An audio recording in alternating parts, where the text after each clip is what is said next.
المفروض ان احنا بننصحكم بشويه حاجات حلوه تعملوها وشويه حاجات وحشه ما تعملوهاش. زي ما احنا كنا بننصح الانسه مريم دلوقتي بنقول لها المذاكره ما بتخلص، فلازم تذاكر. كل ما تذاكر تتعلم اكتر، كل ما تتعلم اكتر هتفهم الدنيا اكتر، كل ما هتفهم الدنيا اكتر هتعمل حاجه لما خفيف خالص.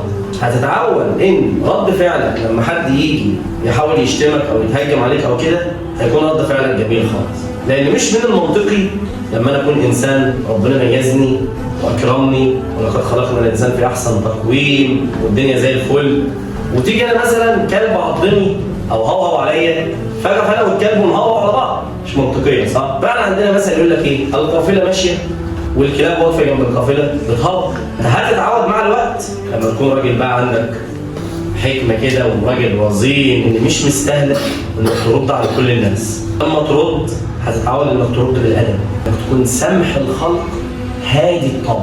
يعني انا لو ليا حق وانا جيت شتمتك حقي ضاع، لو انا هديت ثم سامح. المسامح كريم ولا اله الا الله، وما تقعدش شايل جواك عشان ما تتعبش وعشان صحتك بالدنيا. فسامح لله وتعود انك مره تعدي ومره تعدي، كده كده كله رايح، الحياه مش مستاهله.